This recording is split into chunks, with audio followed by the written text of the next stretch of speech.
Perkenalkan, nama saya Cleana Verena Villanova dari kelas 10I. Nah, pada kesempatan kali ini saya akan menjelaskan materi mengenai peran Roh Kudus. Maka dari itu, selamat menyaksikan. Dalam agama Kristen, Allah dari segenap alam semesta, satu-satunya Allah sejati, terdiri dari 3 pribadi yang nyata-nyata berbeda. Ketiga pribadi tersebut adalah Allah Bapa, Allah Putra atau Tuhan Yesus Kristus, dan Allah Roh Kudus. Sekalipun mereka terdiri dari 3 pribadi, tetapi umat Kristen harus mengerti bahwa hanya ada satu Allah. Arti Roh Kudus adalah sebuah pribadi ketiga dari Tritunggal. Apa itu Roh Kudus?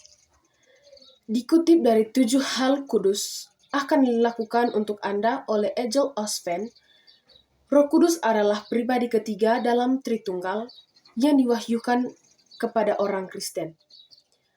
Konsep Tritunggal atau Trinitas sendiri menyatakan bahwa Allah adalah 3 pribadi yang terdiri dari Allah Bapa, Putra atau Yesus Kristus, dan Roh Kudus. Sebagaimana tertuang dalam Alkitab, pertama Yohanes 5 ayat 7, Roh Kudus adalah satu dengan Bapa dan Putra. Ia disembah dan dimuliakan bersama dengan Bapa dan Putra, sebagai yang satu dalam kodrat dan sama dalam keagungan pribadi dengan Bapa dan Putra. Apa sih nama lain dari Roh Kudus? Nah, Roh Kudus dikenal sebagai penghibur, penolong, atau pembela. Ketiga kata tersebut berasal dari bahasa Yunani, yaitu parakletos yang bersumber dari paraslete atau nama lain dari Roh Kudus. Roh Kudus juga dikenal sebagai pemimpin. Dalam Yohanes 16 ayat 13 disebutkan bahwa Roh Kudus adalah pemimpin para penulis Alkitab untuk mencatat kebenaran dan memimpin orang-orang percaya untuk mengenal serta memahami kebenaran itu. Dalam ajaran Katolik, Roh Kudus dilambangkan dengan beberapa hal. Dikutip dari laman paroki Tomang Gereja Maria Bunda Karmel, lambang Roh Kudus terdiri dari api, pengurapan, api, awan dan terang, meterai, tangan, jari, dan merpati. Berikut ada beberapa makna dari masing-masing lambang. Yang pertama, air. Air melambangkan tindakan Roh Kudus dalam pembaptisan. Pembaptisan Roh Kudus adalah seseorang dibaptis oleh Tuhan Yesus ke dalam Roh Kudus sehingga ia berada dalam penguasaan Roh Kudus. Yang kedua, pengurapan. Pengurapan dengan minyak, tanda sakramen penguatan.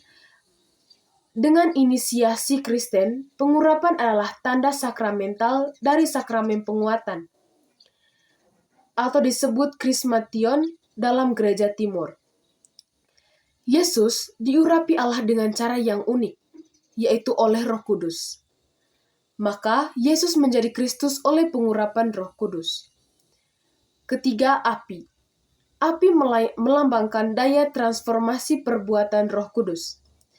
Yesus datang untuk melemparkan api ke bumi, seperti pada Injil Lukas bab 12 ayat 40. Dan pada Pentakosta, Roh Kudus datang dalam bentuk lidah-lidah api. Terdapat pada Kisah Para Rasul bab 2 ayat 3-4. 4. Awan dan terang. Awan dan terang berkaitan satu sama lain dengan Roh Kudus yang menampakkan diri. Dalam Perjanjian Baru, Roh Kudus turun atas Maria dan menaunginya supaya ia mengandung dan melahirkan Yesus, dan terdapat pada kitab Lukas bab 1 ayat 35. Pada hari kenaikan Yesus, awan mengambil Yesus dari hadapan murid-muridnya. Yang kelima, meterai. Meterai merupakan lambang yang erat berkaitan dengan pengurapan. Kristus telah disahkan oleh Bapa dengan meterainya. Terdapat pada Yohanes bab 6 ayat 27. Dan di dalam Dia, Bapa juga memeteraikan tanda miliknya atas kita. Yang keenam, tangan. Yesus menyembuhkan orang sakit dan memberkati anak-anak kecil dengan menumpangkan tangan ke atas mereka. Yang ketujuh, jari.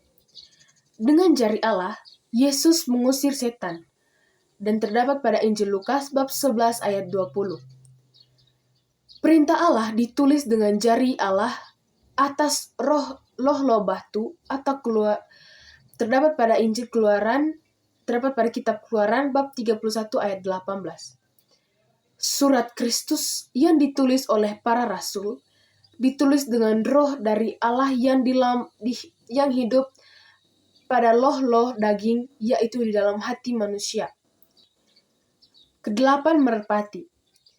Ketika Kristus keluar dari kolam pembaptisannya, Roh Kudus dalam rupa merpati turun atasnya dan berhenti di atasnya. Arti Roh Kudus dan perannya dalam agama Kristen. Konsep Tritunggal dinyatakan sebagai bentuk jamak di dalam ayat kitab di dalam ayat Alkitab Kejadian bab 1 ayat 26, di mana Allah berkata, "Baiklah kita menjadikan manusia menurut gambar dan rupa kita." Ayat Alkitab tersebut menjelaskan bahwa terdapat 3 pribadi dalam Tritunggal. Allah Bapa disebut sebagai yang lanjut usianya dan yang maha besar. Allah Bapa biasanya terlihat sedang duduk di tahta dan sumber dari segala sesuatu. Dari Allah Bapa muncul kedua pribadi lainnya yang selalu ada di dalamnya, yaitu Tuhan Yesus Kristus sebagai Allah Putra dan Roh Kudus. Dikutip dari Roh Kudus, Sang Penghibur oleh Brian J. Bailey tahun 2020, arti Roh Kudus adalah pribadi yang berbeda yang keluar dari Allah, sekalipun ia sama dengan Allah. Terdapat dari bacaan Yohanes bab 15 ayat 26. Roh Kudus adalah roh, tetapi ia juga memiliki bentuk seperti Bapa dan Putra. Di dalam Alkitab versi bahasa Inggris, Roh Kudus selalu menggunakan kata ganti orang, atau ia, atau dalam bahasa Inggrisnya he, dan bukan kata ganti it. Roh Kudus bukan hanya suatu pengaruh, tetapi juga seorang pribadi dari Allah Tritunggal. Roh Kudus melaksanakan perintah Allah, Bapa dan Putra, dan tujuannya yang utama adalah untuk meninggikan Putra. Bapa, Putra, dan Roh Kudus pada dasarnya sama dan menjadikan Allah Tritunggal bagi umat Kristen. Namun, ada tingkat-tingkat otoritas yang berbeda di dalam Tritunggal. Bapa adalah yang tertinggi, Tuhan Yesus yang mewarisi seluruh kerajaan dunia ini, dan Roh Kudus yang hidup dalam Allah Bapa. Dalam Alkitab, Roh Kudus digambarkan seperti burung merpati dan lidah api. Ajaran Kristen juga meyakini wujud Roh Kudus adalah cahaya. Dalam surat Yohanes yang pertama bab 1 ayat 5 disebutkan, "Dan inilah berita yang telah kami dengar dari Dia, dan yang kami sampaikan kepada kamu, Allah adalah cahaya dan di dalam Dia sama sekali tidak ada kegelapan." Dikutip dari Oknum Roh Kudus oleh Sadley M. Horton, Athenagoras dari Athens mendeskripsikan Roh Kudus sebagai sebuah pancaran yang keluar dari Tuhan dan kembali kepadanya seperti sinar sang surya. Jadi, merpati yang turun ketika pembaptisan Yesus adalah pancaran cahaya yang menyerupai bentuk merpati dan lidah-lidah api yang turun pada waktu Pentakosta. Adalah pancaran cahaya yang menyerupai bentuk merpati. Dan lidah-lidah api yang turun pada waktu Pentakosta adalah pancaran cahaya yang hinggap di kepala para rasul. Bagi umat Kristen, Roh Kudus tinggal di dalam diri setiap orang Kristen sejati. Setiap tubuh orang Kristen adalah bait suci tempat tinggal Roh Kudus. Dalam pemahaman Athanasius, Roh Kudus berasal dari Allah yang melimpahkan pengudusan. Roh Kudus itu kekal, maha ada dan satu. Dikutip dari peran Roh Kudus sebagai Allah yang personal di dalam gereja oleh Edi Saputra Siombing tahun 2019, Roh Kudus memiliki peran utama dalam menyatukan seluruh umat beriman yang berhimpun dan mengambil bagian dalam Allah Tritunggal. Roh Kudus juga berperan sebagai penolong bagi umat beriman dan menuntut hati umat beriman untuk mengambil keselamatan dari Bapa yang diwujudkan dalam Yesus Kristus.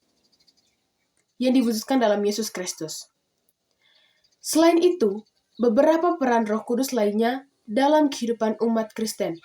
Antara lain, yang pertama, Roh Kudus memberi orang percaya kehidupan yang baru. Termasuk dalam karyanya, memberi kehidupan yang baru adalah kelahiran baru orang kudus. Orang Roh Kudus. Roh Kudus mendiami orang percaya, baptisan Roh Kudus, dan pemeteraian oleh Roh Kudus. Yang kedua, Roh Kudus membawa orang percaya kepada pengalaman kekudusan.